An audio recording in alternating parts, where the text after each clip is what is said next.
Well, last week I told you the election was over, but we still didn't have a winner in the presidential race. We do, and it's Joe Biden. Cannabis fared very well at the polls too, winning in all 5 states. 4 states saying yes to adult use cannabis, and 2 saying yes to medicinal cannabis programs. Here in Michigan, there were at least 8 contests of interest, and 7 of them went in our favor. Northport's attempt to ban cannabis businesses was defeated.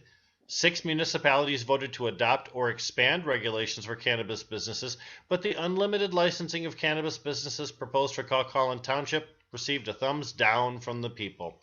Now, Lance Bouldry from Dykema Gossett reports in his legal blog that the tiny 230-person village of Tustin, Michigan, also passed a ban on cannabis businesses November 3rd. The village is about halfway between Idlewild and Cadillac and falls within the delivery range of Loom Cannabis and other companies. Now, that race slipped by my notice in the pre-election coverage, and I can't find reference to it via media, but Lance is a trusted source. Nationally, the Democrats failed to take control of the Senate, which was seen by most observers as the key win needed to enable far-reaching cannabis policy change on a federal level. Every time we have a transfer of power in Washington, we find ourselves locked in a wait-and-see mode. So here we are, a nation currently waiting and hoping to see something spectacular from the Biden-Harris administration. Don't let us down! Sticking with the election, how were cannabis sales in Michigan's regulated market during the National Day of Choosing? Depends on who you talk to, actually, according to our friends at the Metro Times. Now, to be sure, sales were up, sometimes way up, after the election and before it. But on Election Day, delivery service Lantern said their volume decreased 50%. Now, don't worry. Meredith Mahoney, who we've had on this program, reported that election week sales were up 40% over the week of October 16th, and they were up 9% over the prior week, which included a Halloween holiday. To break it down more precisely, though, Lantern said they saw a 50% increase on Monday, the day before the elections, and an 85% increase on Wednesday, the day after the elections. Now, conversely, from the Earth retailer in Hanover, so there was a 25% increase in average ticket volume on election day and on the day after. Now, Jerry Millen from the Greenhouse in Walled Lake says his election week sales were up 50% over same week sales.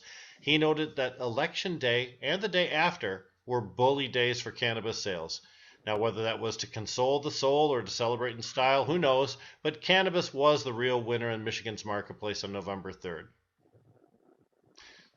Hemp news. Could the tolerance level for THC in hemp go from 0.3 to 0.5 on a federal level? Oh yeah, baby. And also probably not. The USDA is poised to make a 0.5% THC the standard in their final ruling, but yesterday this very powerful Senate Appropriations Committee released what Kyle Jager of Marijuana Moment calls criticism of the move to give hemp farmers that additional 0.2% of allowance. Now, that's a buffer that is very, very needed. It's supremely important because hemp crop grown which registers over 0.3% THC must be destroyed per federal law. Now, this extra margin for error is what the industry's been begging for. Actually, we'd like the standard to be 1%, but Senate lawmakers say stakeholder input is pushing them to keep the THC threshold at 0.3%. Now, who will win? The USDA and all the small hemp farmers across America? Or those big boys often referred to as stakeholders who want their legislative partners to squash this effort to modernize the hemp standard? Well, we don't know, but stay tuned. And last story for today, another story of the bigs getting bigger. Verano, a company with nearly 500,000 square feet under cultivation and with 17 cannabis retail locations in 12 states already, they just this very morning, today, announced they'd acquired a 2-state operation called Alternative Medical Enterprises from Florida. And once all the paperwork is done, Verano will have 44 retail locations in 14 states. Now, don't get too excited about that yet, though, because Verano recently terminated a merger agreement with an Arizona company that would have had similar results. This buy does look pretty solid, though. Verano operates the Zen Leaf chain of cannabis retailers, and they have operations here in Michigan, too. Verano would join a pretty elite group of cannabis giants in America. Marijuana Business Daily reports Massachusetts-based Curaleaf, Illinois-based Green Thumb, and Florida-based Trulieve Each had revenues of roughly 120 million or more for the first 6 months of 2020. And that's it for today's edition of the Cannabis News with Rick Thompson on 420 Post. Thanks for watching, and it's back to you, Mike.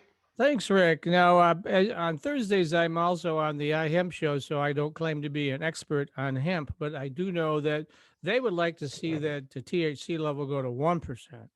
Mhm. And they also say the biggest impediment is an organization called the DEA, which doesn't want it to go to 1%.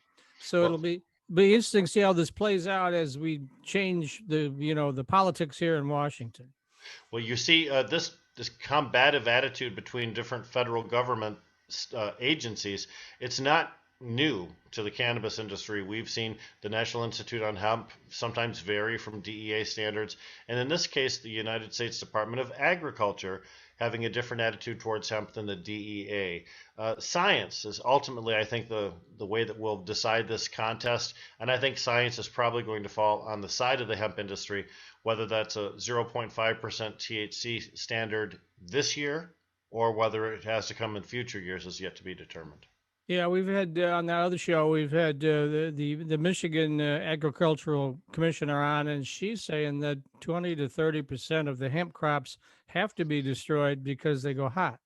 Well, and oftentimes you can have a crop that is just fine in the field. It meets all your statutory requirements, and then during the drying process, the THC quantity can be elevated as well. And the real question of whether or not it's hemp happens at the time of sale when it's tested before it's transferred, and sometimes that means people's life savings get thrown out the window. So having a more tolerant standard would certainly help the small business persons in America.